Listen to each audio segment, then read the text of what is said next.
Nous bénissons le Seigneur ce matin pour sa grâce, sa faveur, son amour. Si ce matin on est venu en retard, c'est parce que j'ai commencé un travail à la Roachie chez l'apôtre Gabriel Sanga, où nous avons apporté la parole ce matin. Donc à peine même je venais de finir de prêcher, je suis directement sorti pour venir prêcher ici. Et je vous dis, on a eu un culte formidable ce matin. Alléluia. Donc ça fait très longtemps que j'ai prophétisé ici, donc c'est depuis le mois de juin. À Johannesburg, c'était en septembre, et ce matin vraiment la nuée s'est déversée de l'autre côté. Alléluia. Nous bénissons le Seigneur pour ce qui a été partagé.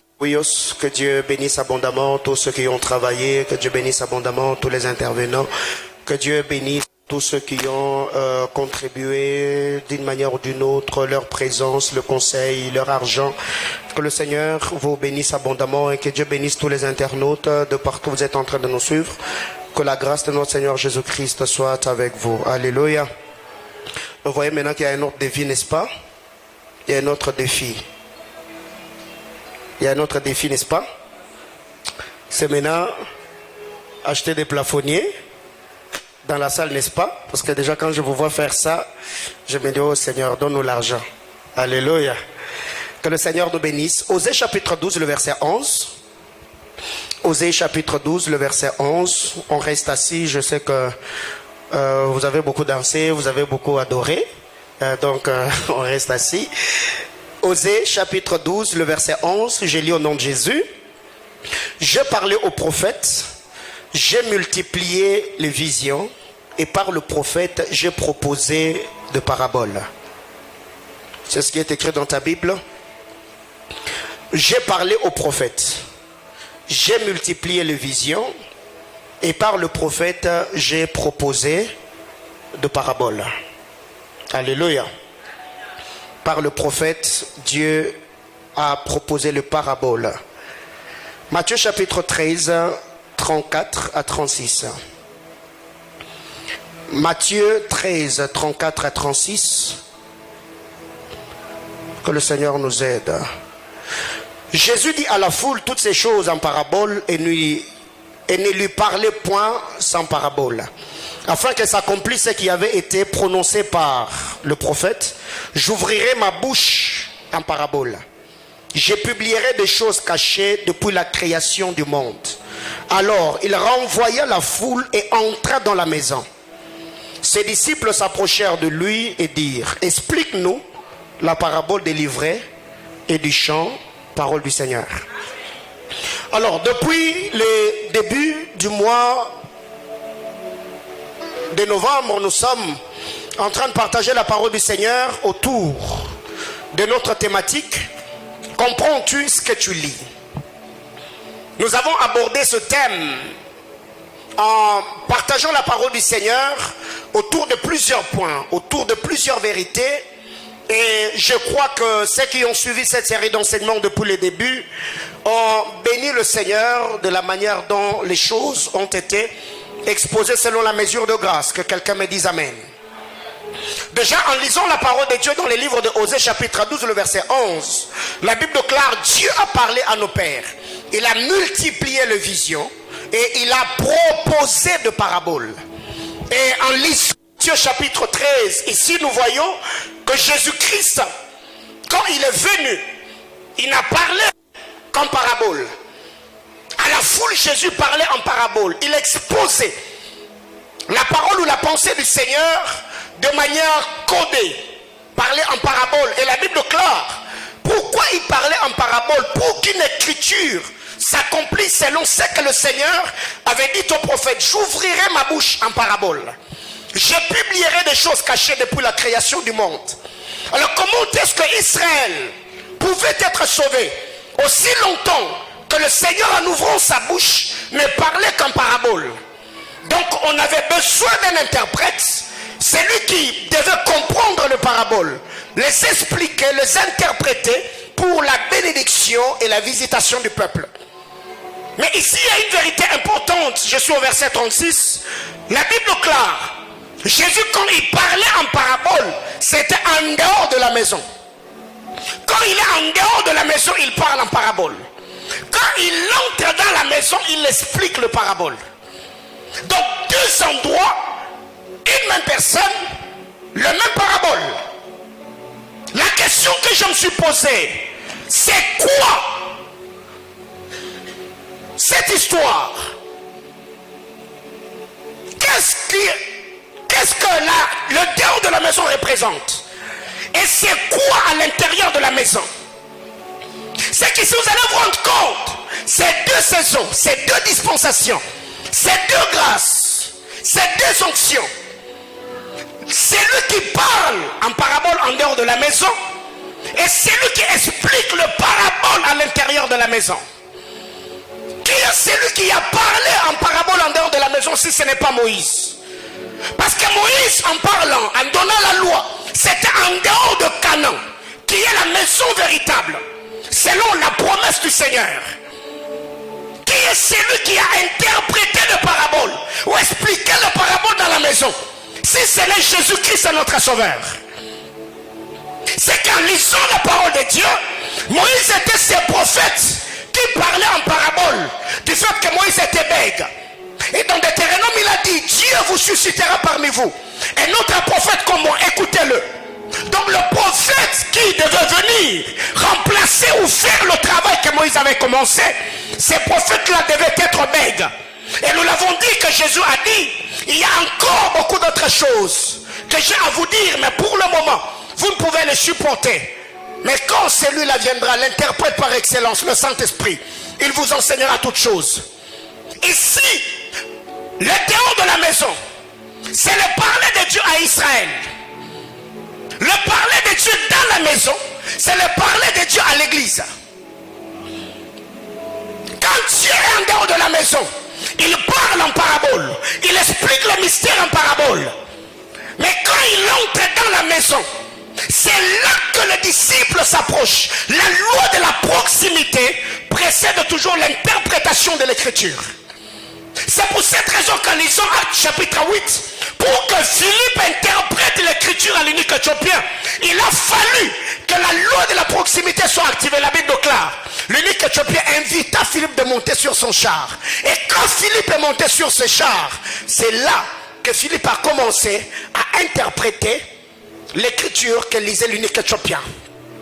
Donc dis à ton voisin: le Dieu en dehors de la maison, c'est le Dieu d'Israël,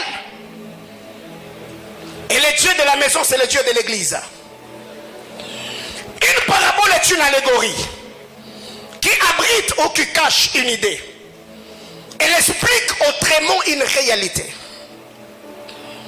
Une parabole est une allégorie qui abrite ou qui cache une idée ou encore une pensée. Elle explique autrement une réalité. Bien aimé dans le Seigneur, il y a un texte ou une histoire. Que Dieu m'aide à dire ce que je dois dire malgré le temps qui nous est imparti. En lisant la parole de Dieu, la Bible nous parle d'une histoire qui s'est passée. Il est écrit: il y a un homme qu'on a appelé Samaritain. Mais avant qu'on nous parle de cet homme, on nous a parlé d'un homme qu'on n'a pas identifié, ni son nom, ni sa famille, ni ses affaires. On dit un homme quitta Jérusalem pour Jéricho. Au milieu du chemin, il fut rencontré par le brigand qui le chargea des coups, les dépouilla et les laissa demi-morts. Parlons de la Samarie ou du Samaritain. Le Samaritain habitait la ville de Samarie, qui était autrefois la capitale du royaume d'Israël, selon l'histoire bien sûr. Les Samaritains furent un peuple issu du métissage. Il y avait une mélange. Après la déportation d'Israël, ils se sont mélangés, il y a eu fusion, il y a cette union entre les Israélites et les Assyriens. Alors qu'est-ce qui arrive? C'est qu'Israël est resté là. Quand ils sont partis en captivité lors de la déportation, c'est en 721 avant Jésus-Christ, le peuple déporté se sont accouplés avec ceux d'Assyrie. Ces mélanges socio-culturels de ces deux peuples a fait que les Juifs puissent considérer les Samaritains de païens. Parce qu'il y avait ces mélanges, il y avait ce métissage. Ainsi, les Samaritains ne pouvaient pas aller à Jérusalem pour adorer parce qu'ils étaient traités de païens, ils étaient traités des étrangers. Ce qui fait qu'ils ont érigé un temple à la montagne de Garizim où ils se réunissaient en priant ou en invoquant le Seigneur. Et quand vous lisez Deutéronome chapitre 11, le verset 29, à la montagne de Garizim, c'est la montagne où Moïse a dit aux enfants d'Israël, quand vous sortirez, les Lévites et les autres se tiendront à la montagne de Garizim pour bénir le peuple. Parce qu'il y avait deux montagnes. Il y avait la montagne de Garizim où les paroles de bénédiction étaient libérées. Et de l'autre côté, il y avait la montagne de Ébal où la malédiction était libérée. Mais ce que j'aime, c'est le côté spirituel des Samaritains. Ils n'ont pas choisi la montagne d'Ébal où il y avait la malédiction. Mais ils choisirent la montagne de Garizim où la bénédiction était libérée. Prête-moi ton attention, je vais chuter avec toi dans quelques petites minutes. Et la Bible nous dit que cet homme a quitté Jérusalem pour Jéricho. Jérusalem, la cité de paix, la ville sainte. Et nous savons très bien que Jéricho, c'est la ville de palmiers, située à l'occident du Jourdain. Et cette ville était une ville déserte départ la malédiction libérée par Josué, serviteur de Dieu, sur Jéricho. Et la Bible me dit, cet homme a quitté Jérusalem vers Jéricho. Au milieu entre Jérusalem et Jéricho, il a trouvé des brigands. On nous dit qu'un lévite, un sacrificateur, est passé par là sans le secourir. Après le sacrificateur, les lévites est passé par là sans secourir cet homme. Alors qui est cet homme agonisant sur de Jéricho? Le sacrificateur est passé. Il a regardé cet homme sans le secourir. Le lévite aussi est passé par là. Il a regardé cet homme sans le secourir. Plusieurs personnes ont dit, le sacrificateur au temple devait recevoir les offrandes du peuple. Alors comme cet homme était chargé de coups et qu'il n'avait pas d'offrande, le sacrificateur ne pouvait pas l'approcher. C'est une très bonne pensée, mais ça n'a pas un soubassement biblique. Mais quand vous lisez la parole de Dieu dans Ézéchiel 44, le verset 25, la Bible nous dit que le sacrificateur devait se garder saint pour l'Éternel son Dieu. Il ne pouvait pas s'essuyer en s'approchant des morts ou de quelqu'un qui agonisait. Le sacrificateur pouvait s'essuyer que pour son frère, pour sa soeur, pour les plus proches parents. C'est que cet homme était un étranger. Quand le sacrificateur s'approche, il le regarde. Le sacrificateur a dit ou s'est dit, cet homme n'est pas de ma famille. Je ne peux pas lui venir en aide. Je ne peux pas m'essuyer pour un étranger. Je peux encore accepter de m'essuyer si c'était quelqu'un de ma famille. La Bible déclare après le départ du sacrificateur, les Lévites aussi est passé par là. Or, les Lévites, selon la pensée lévitique, les Lévites étaient là pour assister le sacrificateur dans le temple. C'est que là où le sacrificateur est, le Lévite doit être là. Parce que la présence du Lévite était d'assister le sacrificateur dans le service. Donc, malgré la bonne volonté du Lévite, il ne pouvait pas faire le contraire. parce que le sacrificateur n'avait pas assisté cet homme. Alors qu'est-ce qui arrive?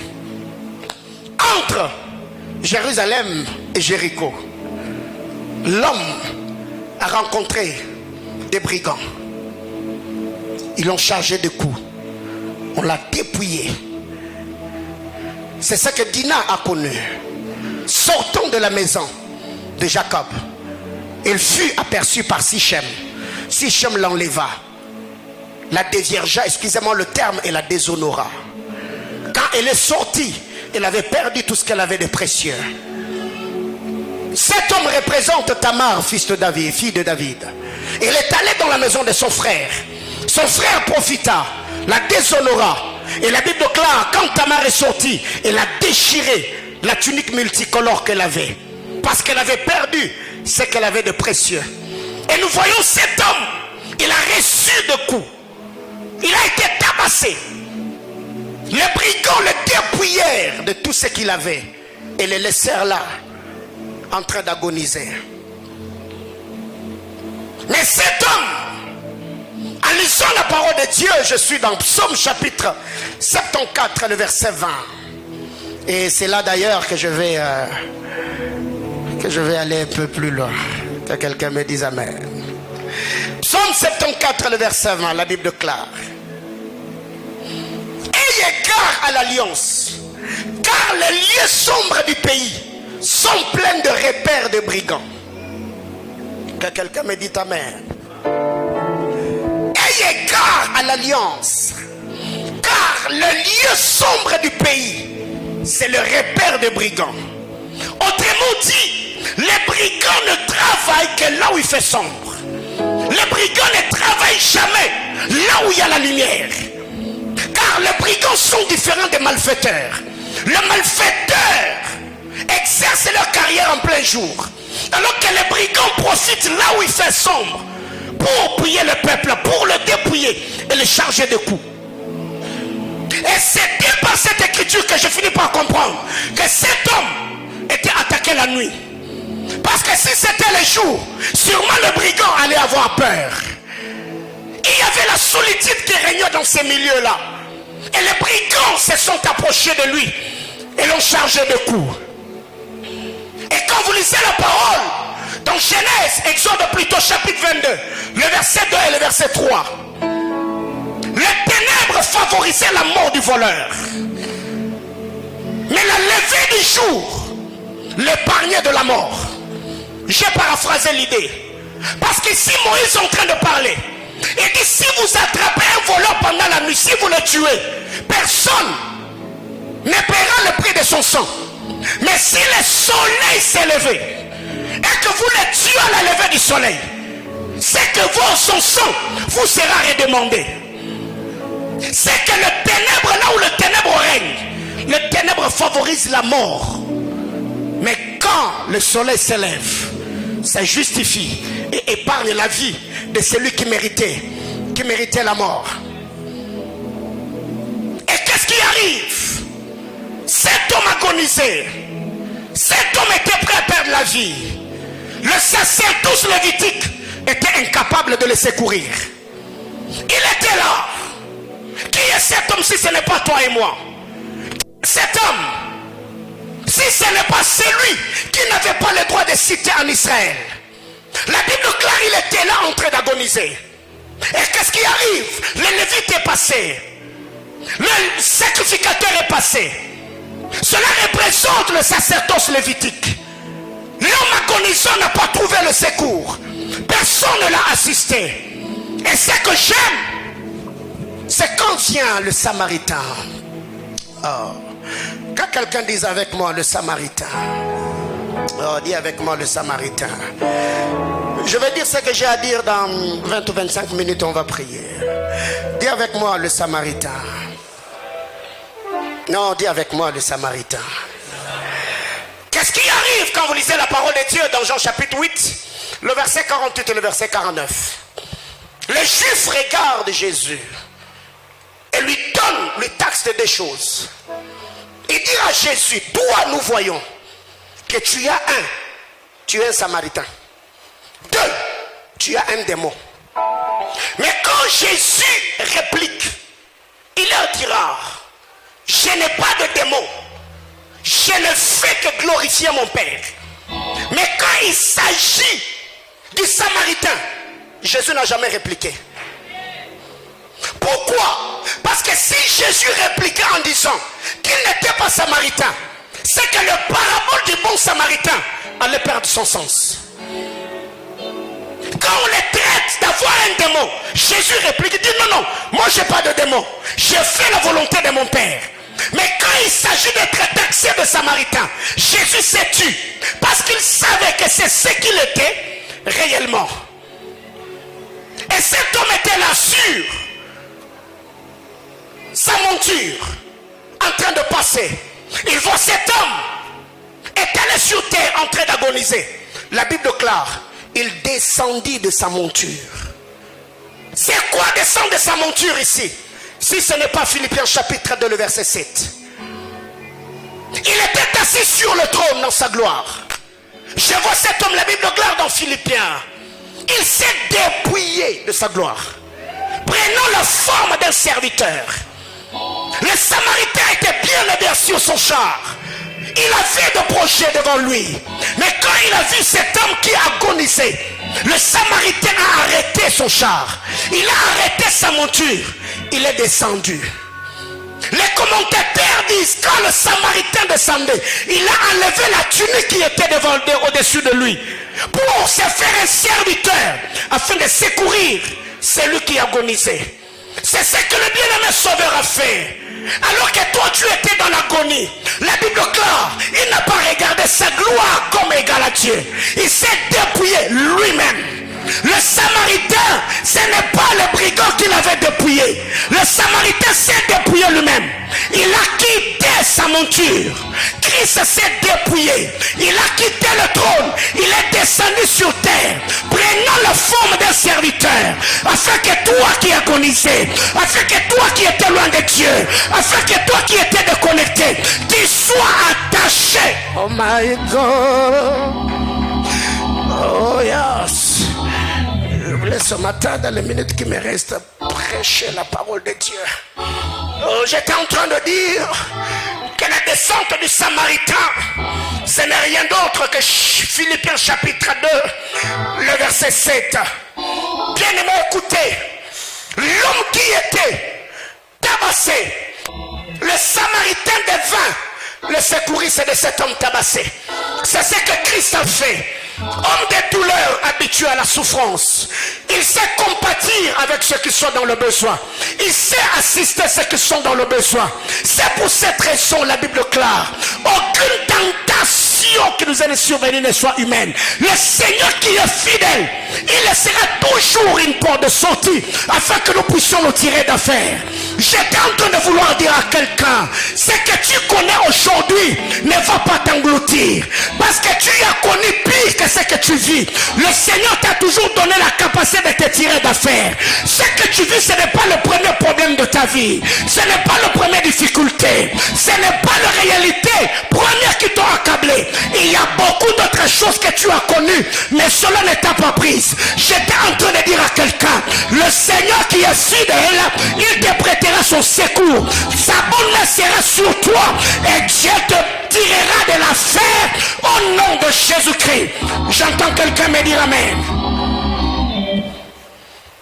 Deuxième vérité, il s'est dépouillé de ce qu'il avait pour la prise en charge de cet homme tabassé. Il l'a fait. Et quand il se dépouille et descend, il y a eu le transfert.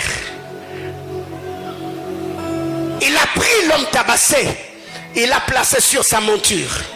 Et lui a commencé à faire le pied.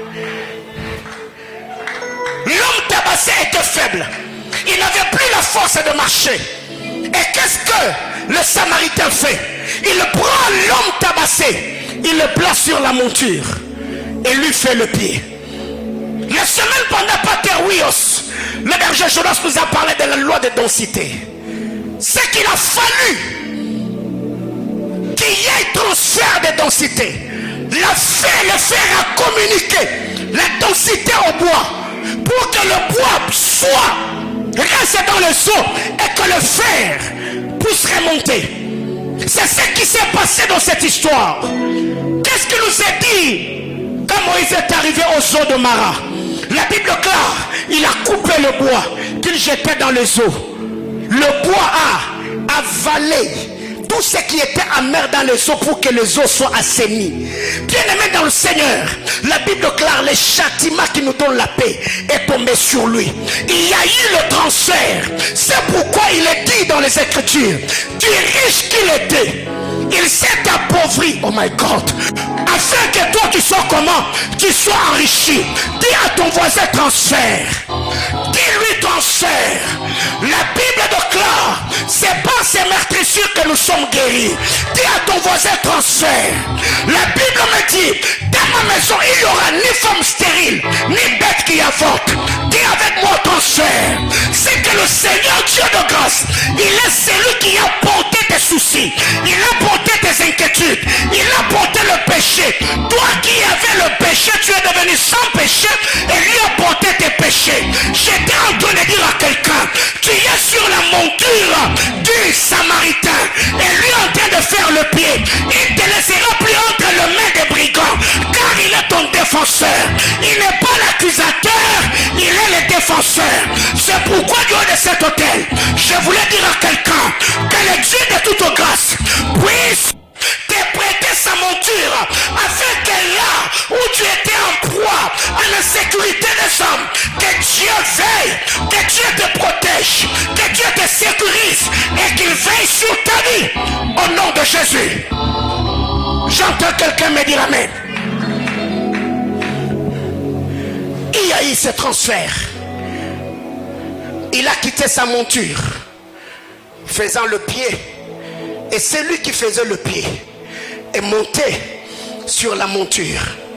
Bien-aimé dans le Seigneur, pour que tu montes là-haut, il a fallu que lui descende si bas. Ok, je disais, pour que tu montes là-haut, il a fallu que lui descende si bas. C'est sa descente qui a amené la loi de ce transfert. Lui, il est descendu afin que tu puisses monter. Il y a de vérités importantes que nous devons comprendre autour de cette écriture. Quand le Samaritain a pris cet homme, il a accepté le risque. Il pouvait être taxé de bandits ou de brigands qui avaient dépouillé cet homme.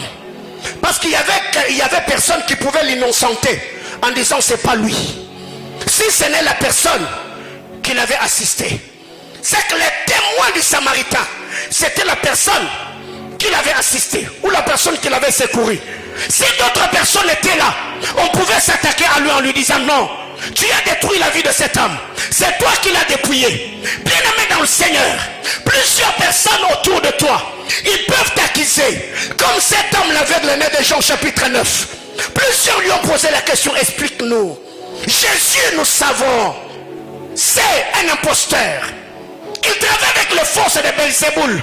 Lui, il a dit qu'il soit magicien, qu'il soit démon, qu'il soit brigand. Ce que je sais, c'est lui qui m'a ouvert les cieux. Mon Dieu, j'étais en train de dire à quelqu'un, il y a quelqu'un qui viendra te dire, toi ta vie c'est l'église, toi ta vie c'est les montagnes. Qu'est-ce que Jésus a fait? Tu diras à cette personne, quand j'entrais dans le bois de nuit, toi tu n'étais pas là. Quand je me prostituais, tu n'as jamais été là. Que Jésus soit un Dieu de blanc, qu'il soit un Dieu de juif, qu'il soit je ne sais pas un imposteur. Ce que je sais, c'est lui qui a porté mes péchés, c'est lui qui m'a sauvé, c'est lui qui m'a changé. Donc si je suis ce que je suis, c'est par la grâce de Dieu. Si je suis devenu ce que je suis devenu, c'est par la grâce de Dieu. L'unique personne qui pouvait innocenter le Samaritain, c'est la personne qui l'avait aidé. Bien-aimés frères, c'est à nous de parler de Jésus. C'est à nous de le présenter au monde. Les gens peuvent le traiter de tous les noms, mais nous savons ce qu'il a fait pour nous. Est-ce que c'est lui qui t'a chargé de coups? Non. C'est lui qui est venu me consoler des coups que j'avais reçus des brigands. J'ai été déçu dans le monde, mais l'amour de Dieu m'a comblé. J'ai été insulté dans le monde, l'amour de Dieu m'a comblé. C'est Jésus, Jésus, Jésus et Jésus encore. Je le prêcherai le matin, je le prêcherai à midi, je le prêcherai le soir. Car sa grâce a fait de moi l'homme que je suis. Que quelqu'un me dise amen. Bien-aimés frères, vous savez très bien que dans Jean chapitre 4, il y avait ce problème entre le Samaritain et les Juifs. Parce qu'il y avait ce mélange, il y avait ce métissage. Quand Jésus arrive, il dit à la femme samaritaine, est-ce que tu peux me donner de l'eau? La femme lui dit, toi tu es juif, comment tu oses me demander de l'eau à moi qui suis samaritain? Vous connaissez très bien l'histoire, mais il y a un détail, c'est qu'il y avait les murs de séparation ou d'inimitié entre le juif et le samaritain. Mais le fait que le samaritain quitte la monture et s'approche vers cet homme qui agonisait, ce jour-là, le samaritain a brisé les murs de séparation. Là où il ne pouvait pas cohabiter, le samaritain a brisé ces murs. Il s'est approché de cet homme. Et qu'est-ce qui arrive? Comme c'était un samaritain qui avait assisté à un juif, les juifs étaient restés avec la dette des samaritains. C'est pourquoi ces jours-là, quand Jésus arrive, il ne pouvait pas payer la dette des samaritains s'il n'avait pas coopéré avec une samaritaine. Jésus vient et dit à cette femme, donne-moi de l'eau. La femme dit, il n'y a pas de relation. Jésus dit, oui, tu as raison. Parce que si tu connaissais les dons de Dieu, quand c'était fou, notre frère Tabassé n'avait pas réagi. Il n'avait jamais riposté. Il a accepté l'aide et l'assistance. Alors si tu connaissais les dons de Dieu, c'est toi qui allais me demander de l'eau. Cette femme dit, ok, donne-moi alors de cette eau pour que je ne vienne pas puiser ici. Vous connaissez l'histoire. Bien-aimés frères, le Samaritain a assisté un juif, mais un seul juif a assisté plusieurs Samaritains. Oh mon Dieu, je suis en train de parler de Jésus. Leur frère samaritain avait assisté un seul juif qui avait reçu le coup. Mais quand Jésus le juif est arrivé, il est allé chez les Samaritains, il les a prêché la parole et plusieurs Samaritains furent sauvés. J'étais en train de dire à quelqu'un, les biens que tu fais à la personne qui est à tes côtés, tu ne sais pas, c'est que lui ou sa descendance ou sa progéniture est capable de... Aïe aïe aïe aïe aïe aïe. Je lève ma main de cet hôtel. J'ai prié et demande au Seigneur, si plusieurs Samaritains n'ont pas reconnu ce que tu es, que la grâce et la faveur de Dieu sur ta vie fasse à ce que toi tu sois bénéficiaire des sacrifices faits par ta propre... Aïe aïe aïe aïe aïe aïe. Tape la main de ton voisin, dis-lui que Dieu va le faire.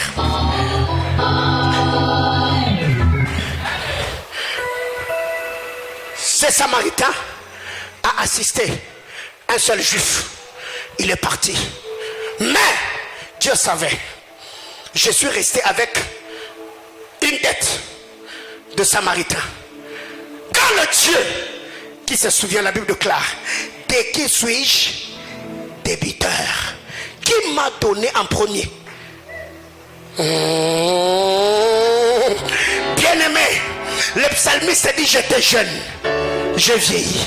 Je n'ai jamais vu un juste abandonné, ni sa postérité mendiant le pain. Ce que tu fais pour l'œuvre de Dieu, Dieu est plus qu'un Samaritain, Dieu est plus qu'un juif. Même ta progéniture, Dieu payera les dettes. J'ai dit, Dieu payera tes dettes, les dettes de tes prières, les dettes de ton adoration, les dettes de ta louange, les dettes de tes offrandes, les dettes de ta foi. Le Seigneur est un bon payeur. Si un Samaritain a aidé un juif, un seul juif peut aider plusieurs Samaritains. Ma prière est levée de mon cœur, et qu'en cette saison, que Dieu suscite des juifs qui doivent payer tes dettes, les hommes qui vont reconnaître ce que tu as fait, les hommes qui vont te bénir jusqu'à ce que tu dises à Dieu, je sais que tu n'es pas un homme pour mentir, moi encore un fils un homme pour te repentir. Bien-aimé frère, mais le Samaritain, quand il arrive, il a des substances Notre thème, c'est comprends-tu ce que tu lis. Le parabole du Samaritain a plusieurs vérités. Le Samaritain vient avec des substances. Il vient avec l'huile. Il vient avec le vin. Il y a l'huile, il y a le vin. Qu'est-ce qu'il a utilisé en premier? Il a utilisé le vin. Il a mis le vin pour cicatriser la blessure, pour diminuer la douleur. La deuxième des choses, le Samaritain a pris l'huile.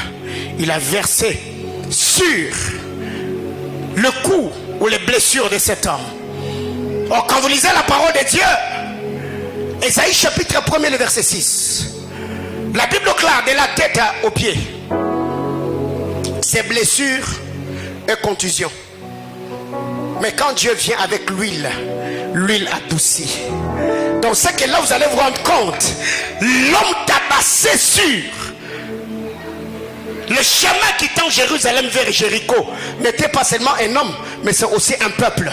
Parce que ici, quand Esaïe est en train de parler, il parle du peuple juif, il parle d'Israël. Il dit de la tête aux pieds, rien n'est en bon état. Il y a contusion, il y a coup, il y a blessure. Mais comment on a pu avoir ces blessures si on n'a pas reçu le coup? Mais qu'est-ce qui fait que le coup, le contusion, les blessures soient cicatrisées? C'est quand l'huile est versée. Mais la vérité que nous devons retenir dans cette histoire, c'est que les deux substances, l'huile et le vin, représentent les deux soins, représentent les deux témoignages. Car l'huile touche le dehors, mais le vin touche les dedans. Ok. Je disais que l'huile touche le dehors, mais le vin touche les dedans. Parce que en lisant Juge chapitre 9, le verset 9 et le verset 13, on présente le rôle de l'huile, on nous présente le rôle de vin. Quand les arbres sont allés vers l'olivier, ils dirent à l'olivier, viens, règne sur nous. L'olivier dit, renoncerai-je à mon huile? Qui rend les hommages à Dieu et aux hommes pour venir planer sur vous? Quand ils sont allés vers le vin, la vigne a dit, renoncerai-je à mon vin? Qui réjouit le cœur de Dieu et le cœur des hommes? Donc, l'huile amène les honneurs, le vin amène la réjouissance. Alors qu'est-ce qui arrive? C'est quoi qui est l'huile et qui est le vin? La Bible déclare ceci. L'huile ici c'est Moïse, le vin c'est Jésus. L'huile c'est l'ancienne alliance, le vin c'est la nouvelle alliance. L'huile c'est Élie, le vin c'est Moïse. Pourquoi je dis cela? Parce que Moïse est l'huile qui est versée au dehors, autrement dit, c'est lui qui a exercé le ministère en dehors de Canaan. Élie est le vin qui a exercé le ministère dans Canaan. L'huile est Moïse qui a donné la loi, qui veille sur la purification du corps. Jésus est le vin qui veille sur la purification du cœur. Oh mon Dieu, ce que nous devons comprendre, c'est qu'en lisant la parole de Dieu, le Seigneur Dieu de toute grâce, il envoie le Samaritain. Le Samaritain arrive, il vient avec l'huile, il vient avec le vin. Or, 2 Pierre chapitre 1er, le verset 3, la Bible nous présente l'huile, la Bible nous présente le vin. Il est dit dans la parole de Dieu, car sa divine puissance contribue, nous donne tout ce qui contribue à la vie et à la piété. Au moyen de quoi? De la connaissance. Sa divine puissance nous a donné combien de choses? 2. 1. Ce qui contribue à la vie. 2. Ce qui contribue à la piété. Or, ce qui contribue à la piété, ça vise l'homme intérieur. Ce qui contribue à la vie vise l'homme extérieur. Ce qui fait que le Dieu de toute grâce, dans sa manière de faire, est-ce qu'on peut acclamer le Seigneur pour l'avenir de Daddy Bernard? Le Dieu de toute grâce, quand il parle à Pierre, Il dit car sa divine puissance nous a donné tout ce qui contribue à la vie, à la piété, à la vie. C'est tout ce que nous avons besoin. Le manger, le boire, les vêtements et autres. La piété, ça vise l'homme intérieur. De la même manière que cet homme samaritain, quand il est arrivé, il est venu avec deux choses, l'huile et le vin. Le vin touche l'homme intérieur. L'huile touche la plaie du dehors. Mais pour aller plus vite, je reviendrai là-dessus, parce que le Père est déjà dans la maison. La Bible clare après cela, cet homme a pris l'homme qui avait reçu le coup, il l'a mis sur le cheval, jusqu'à ce qu'il ait présenté à l'hôtellerie. Dis avec moi, l'hôtellerie. À l'hôtellerie, il y a un homme qui travaille. Et qu'est-ce que le Samaritain a laissé à l'hôtelier? Il lui a laissé combien de choses? 2 deniers. Donc le 2 deniers suffisait pour la prise en charge de l'homme qui avait reçu le coup. Or, en lisant la parole de Dieu dans le livre de Matthieu chapitre 20, le verset 2, un denier était le salaire qu'un homme recevait le jour. Un denier, c'était le salaire qu'un homme recevait le jour. Donc quand on donne 2 deniers, ça veut dire les 2 deniers, c'est pour aujourd'hui et pour demain. Ok? 2 deniers avaient suffi pour que l'homme qui avait reçu le coup reçoive les soins jusqu'à son rétablissement total. Et Pierre vient nous dire, sa divine puissance nous a donné tout ce qui contribue à la vie et à la piété. Bien-aimé dans le Seigneur, les 2 deniers, c'est tout ce que Dieu donne à un oint. L'onction pour aujourd'hui et l'onction pour demain. Ça veut dire, ce sont des choses que Dieu donne à un ministre pour ta vie d'aujourd'hui, le présent, et pour ta vie future. Et je crois ce matin, la grâce et la faveur de Dieu, selon les paroles de grâce qui sont libérées, qui seront libérées dans quelques minutes du haut de cet hôtel pour notre 3e année. Ça sera le 2 deniers qui nous prendra en charge pendant notre 3e année. Tout ce dont nous avons besoin comme grâce, comme onction, comme bénédiction, nous le recevrons de par les paroles qui seront libérées ce matin. Et les 2 deniers, c'est aussi les 2 oints. Jésus et Moïse. Le 2 oints, c'est le 2 dispensations. Dieu, il fait un denier pour l'église. Et l'autre denier, Dieu l'utilisera pour les juifs. Parce que le salut n'est pas éternel. C'est une parenthèse que Dieu a ouvert. C'est pour cette raison que la vision de Zacharie, on nous présente l'olivier qui est au milieu. À côté de l'olivier, à côté du chandelier, il y a des oliviers.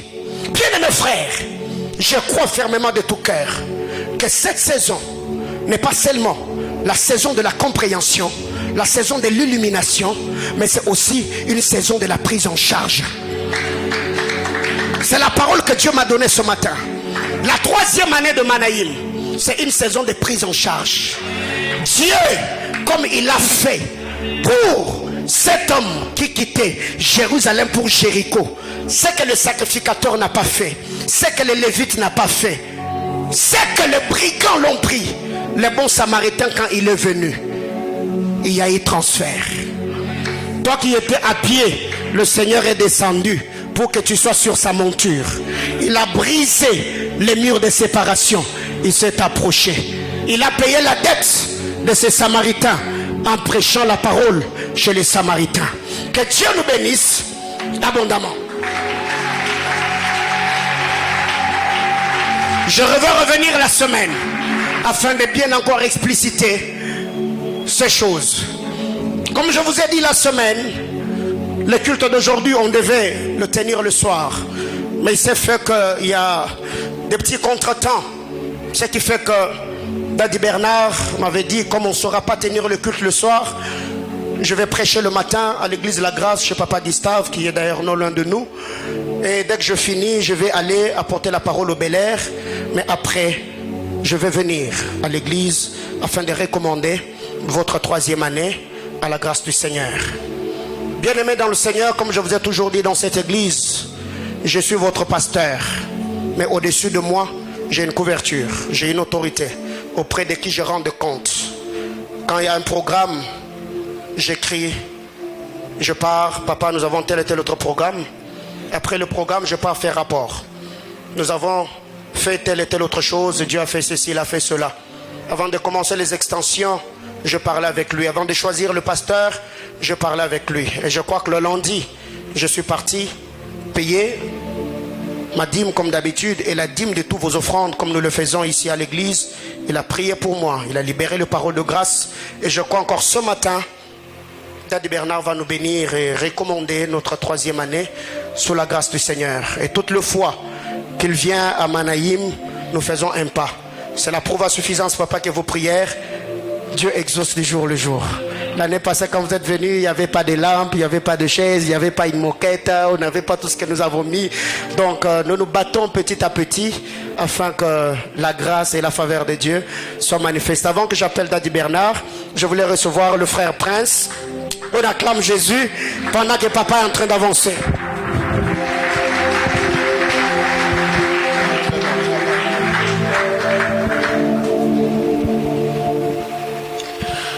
Bonjour. Est-ce que tu peux m'aider à dire à ton voisin bon anniversaire? Merci. Il n'a pas dit. Change de voisin. Celui-là n'est pas trop spirituel. Dis bon anniversaire, voisin. Ok, dis au voisin, c'est mon anniversaire. Dis-lui. Maintenant, dis au voisin, Manaïm, c'est moi. C'est pas lui, c'est moi, Manaïm. C'est qui Manaïm? Ah, je n'ai pas entendu. Manaïm, c'est qui? C'est moi. Ok. Si Manaïm, c'est toi, c'est que toutes les promesses de Dieu que Dieu a placées en lui en commençant Manaïm ne s'appliquent pas sur ces poteaux parce que les poteaux vont disparaître. Ne s'appliquent pas sur toutes ces pierres parce que les pierres vont disparaître. Parce que dans les jours à venir, quand on reconstruit, on casse, on construit. Mais ces paroles s'accomplissent dans la vie de quelqu'un qui croit qu'il est Mahanaïm. L'un des problèmes de l'église, c'est la déconnexion entre l'huile qui coule de la tête à la barbe jusqu'au bord. Et c'est ça le vrai problème. C'est comme ça que vous vous rendez compte que la plupart de nos églises, le niveau que le pasteur atteint, entre lui et le peuple, il y a un écart très grand. Il est très loin, les gens sont en arrière. C'est simplement parce que les gens ne se connectent pas. Je viens te donner le secret. À partir d'aujourd'hui, approprie-toi Manaïm. Dis Manaïm, c'est moi. Dis l'accomplissement de la vision de Manaïm passera par moi. Et tu sais, quand tu es en train de dire comme ça, qui sait si tu seras Manaïm des États-Unis? Qui sait? Qui sait si c'est toi qui seras le pasteur des États-Unis de Manaïm? Je le dis parce que j'ai prié cette nuit.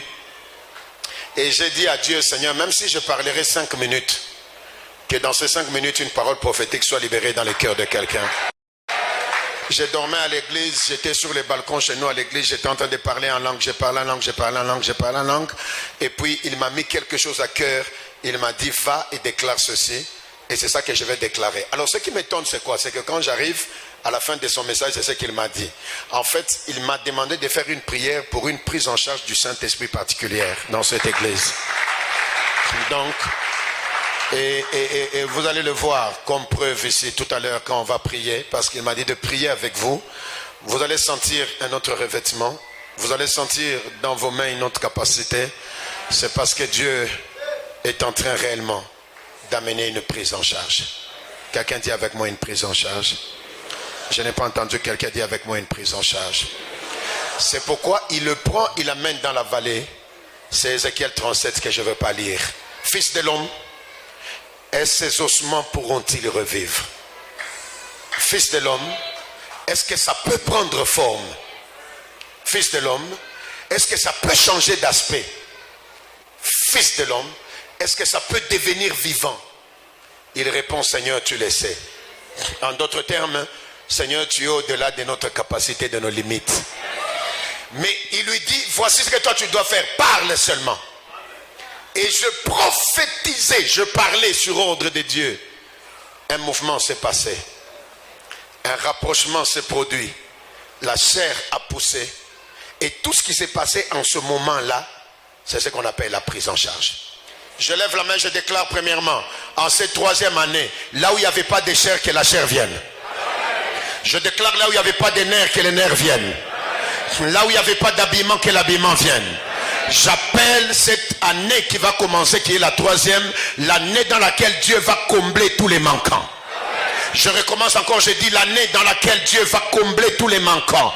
Que ce soit un manquant spirituel, que ce soit un manquant matériel, que ce soit un manquant financier. Je proclame, je prophétise, je déclare, je décrète que ce soit une année dans laquelle le manquant sera comblé.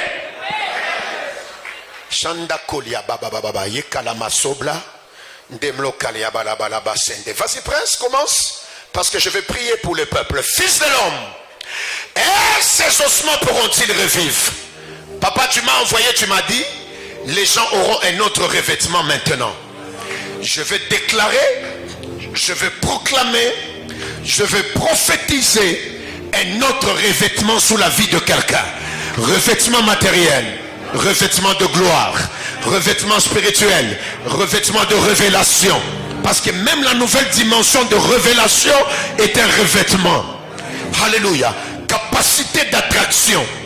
Que tes mains attirent ce que tu ne pouvais pas être capable d'attirer. Comment? Shablakanda kolia balaba sebra. Yenda kalia balaba santa kolia balaba senda. Monte parce que quelque chose de glorieux est en train de se passer dans cette pièce. Ne sois pas distrait parce que je suis en train de voir un revêtement sous la vie de quelqu'un.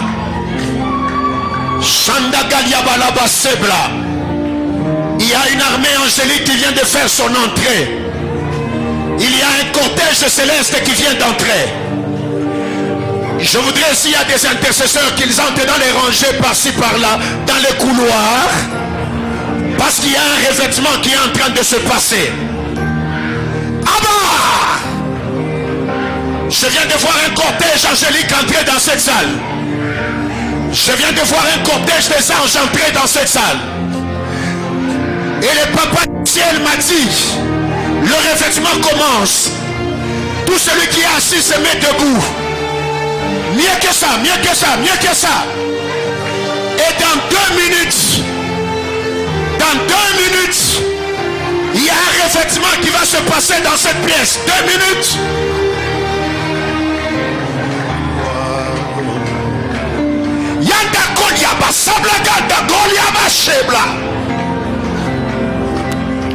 Je proclame un revêtement.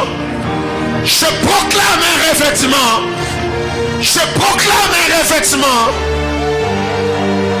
Sur les gens, un revêtement de lumière. Ah, je vois quelqu'un que tu couvres de lumière. Je vois quelqu'un que tu couvres de lumière. Je vois quelqu'un que tu couvres de lumière. Reçois cela, reçois cela, reçois cela.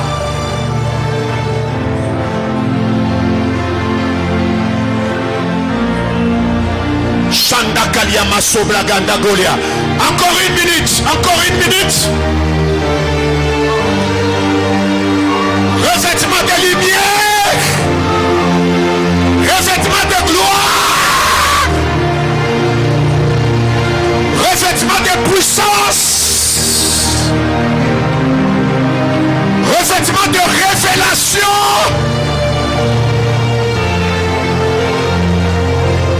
Come on, come on, come on, come on, come on.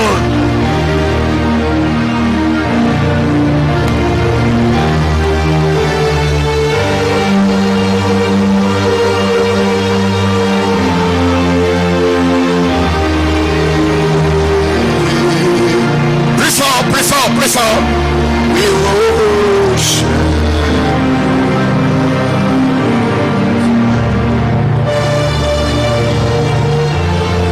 Encore 30 secondes.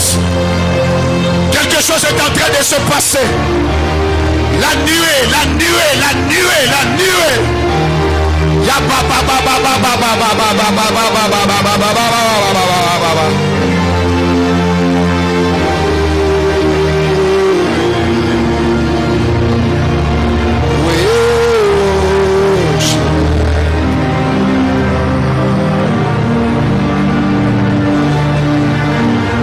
Encore 10 secondes et quelque chose va se passer dans ta vie. Shablaganda Golia, Baseblaganda Golia.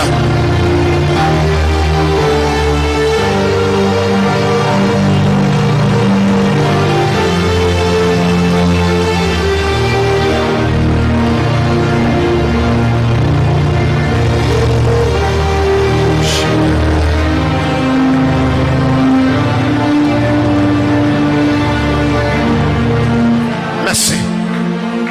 C'est le moment. Première catégorie de personnes. Je suis en train de voir près de 7 personnes. Ils sont en train d'être couverts de la nuée. Comme à la montagne de transfiguration. N'acclame pas. Comme à la montagne de transfiguration. Ils ont été couverts de la nuée. Je suis en train de voir près de 7. Et parmi ces 7, je suis en train de voir une sœur à ma droite dans le fond là. On la couvre de nuée parce qu'il y a un mariage qui s'enfonce glorieusement dans sa vie. Fire! Il y en a 7. 1, 2, 3, 4, 5, 6. Reçois!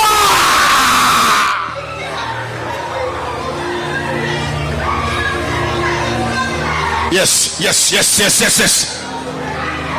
Deuxième groupe. Je suis en train de voir une catégorie de personnes, mais eux, ils sont couverts par la lumière. Et dans cette catégorie des gens couverts par la lumière, je suis en train de voir même un jeune homme en face de moi, là, en blanc, là, au mur, là. Celui-là, celui-là, celui-là. Oui, oui, celui-là. Oui. On peut m'aider à ce qu'il vienne. Celui-là que je pointe, celui-là que vous avez touché, il est l'un de ceux que je vois en train d'être couvert par une lumière. Et le Seigneur me dit, cette lumière, c'est la victoire sous les ténèbres et sous toutes sortes de malédictions. Aïe, aïe, aïe, aïe. Aïe, aïe, aïe, aïe. Je vois un groupe de gens couverts par la lumière. Et cette lumière va vous donner une accélération céleste puissante. Aïe, aïe, aïe, aïe, aïe. Ils sont en train d'être touchés particulièrement. Ils sont presque 5. Et je vois 5 personnes. Aïe, aïe, aïe, couverts par une forte lumière. Et pendant que je parle, il y en a qui voient comme Saul a vu la lumière sur le chemin de Damas. Et parmi ces 5 personnes, se trouve celle qui est en rouge en face de moi. Reçois la lumière.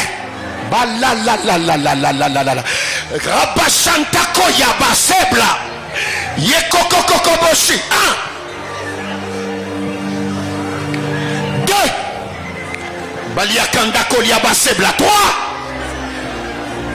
La lumière, la lumière, la lumière. 4. Baliaba Santa Colia. Waouh, waouh, waouh. Et la 5e personne, c'est à ma gauche. Je suis en train de voir la lumière en train de vibrer à ma gauche. C'est de là que vient la 5e personne. Reçois!